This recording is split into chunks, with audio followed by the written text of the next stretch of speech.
Hey guys, it's been a while. I recently watched Sagan of Akkad's video The Most Profound Forge in Greentext, and it has been sitting in the back of my mind ever since. This isn't a response because I think he's wrong, quite the opposite. I agree with almost everything he said, but I think he stopped at the diagnosis. And what interests me actually is the treatment. So this video is pretty much about my idea how to treat the problems that he described. So Carl summarizes the anonymous post by describing what every successful civilization eventually develops, a foundational myth. Whether we call this a myth or a story or eventually even a mission hardly matters. Those things are not completely different things. A myth becomes a story. A civilization tells itself about itself, and over time the story becomes the direction in which it moves, its mission. According to the post, every foundational myth performs three functions. First, it explains where the world comes from and how the present order emerged. Secondly, it defines what is ultimately good and what is ultimately evil, and from that it follows the moral framework upon power is justified. And thirdly and finally, it defines what is sacred. Carl's observation is that the modern Western civilization has replaced all the religious myths with the story of the Second World War. The modern world begins in 1945. Absolute evil is represented by National Socialism. Absolute good is, of course, defined as opposing it.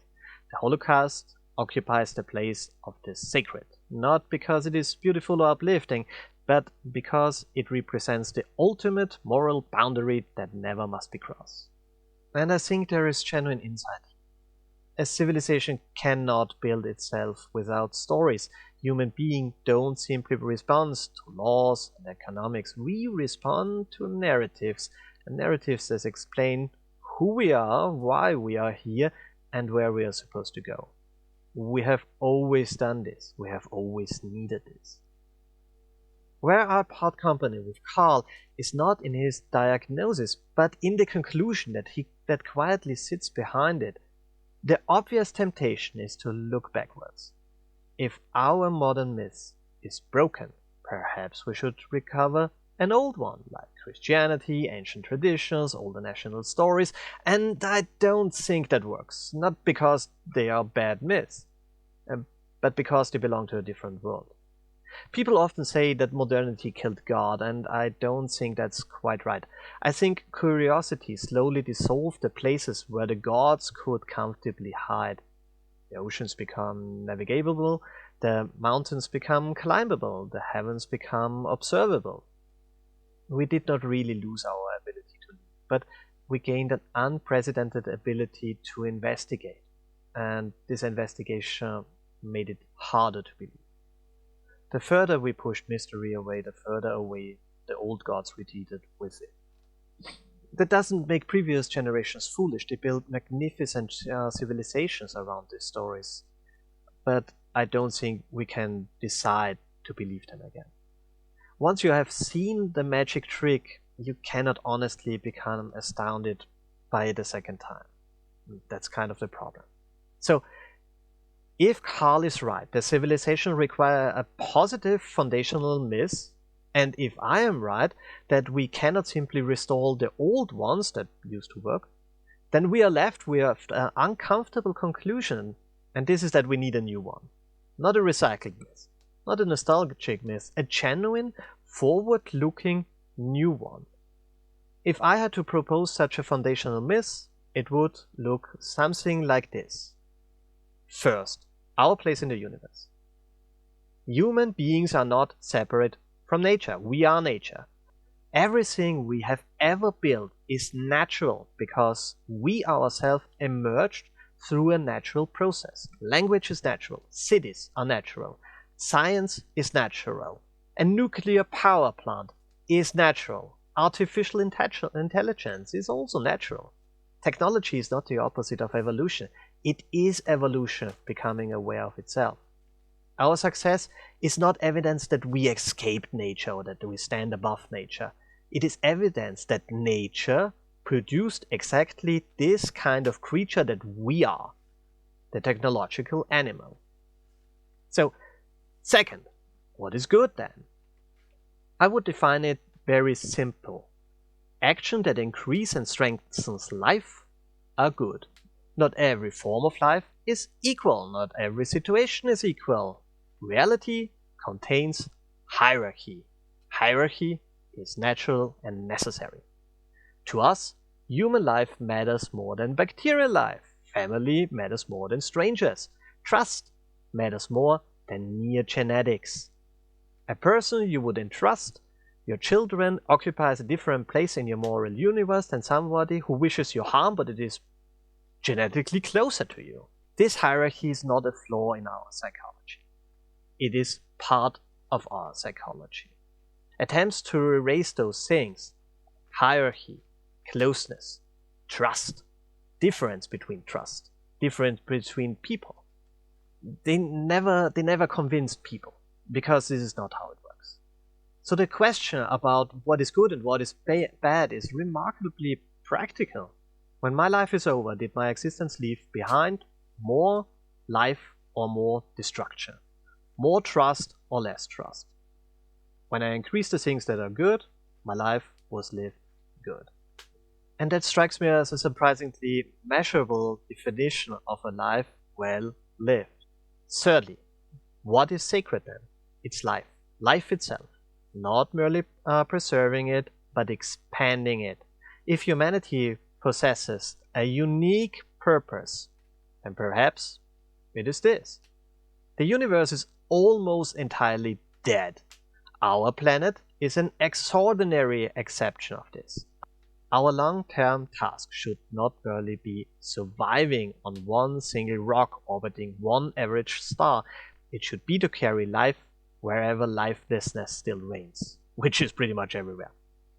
I like to think of humanity not primarily as a conqueror of the universe, but as its gardener. A gardener changes landscape. We would take life with us. We would not go alone into the dark. A gardener, he introduces new life wherever previously there was none. He cultivates and he protects. Sometimes he removes weeds. Sometimes he plants forests whose shadows he himself will never sit beneath. That seems to me a far healthier aspiration than endlessly defining ourselves by the worst things our ancestors ever did. This does not magically eliminate moral difficulty. Every foundational myth creates different positions. Mine certainly does. Colonization, for example, looks very different under this new framework. In our current understanding, if Mars already contains indigenous life, even microscopic life, then we suddenly face a general ethical dilemma. But if our goal is to expand Earth's life, this dilemma goes away. And this might lead to ugly consequences. But that's a price, I think, it's payable. And those questions, those are not bugs. They are exactly the kind of difficult question any serious civilization eventually has to answer. The same is true closer to home. My proposal is not utilitarian in the strict philosophical sense because humans are not utilitarian creatures. No parent would calmly sacrifice their own child to save two strangers simply because arithmetic says they should, and therefore it's utilitarian. It's not how we work. Nor should we pretend otherwise. Our moral instincts contain proximity, loyalty, affections, and trust. Any foundational myth that ignores those realities will eventually collapse because it asks people to become something that they are not and cannot be. And there is another consequence in this new framework that I actually find kinda reassuring, because Hitler remains one of the history's greatest villains, but for an entirely different reason. Not because he occupies the center of a mythology, but because judged by these new standards, he was catastrophically hostile to life itself. His wars destroyed millions, and his ideology consumed generations. His own life produced remarkably little that endured. But he becomes then a terrible example among many instead of a single gravitational center around which Western morality endlessly revolves. So this distinction matters.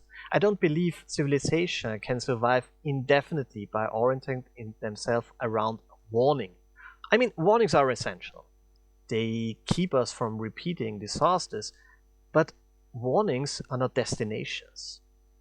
Children deserve something more inspiring than inheriting a list of historical catastrophes they must spend their life avoiding. They deserve a mission. Something that asks not merely what we should never become, but what we might become if we are brave enough to aim higher.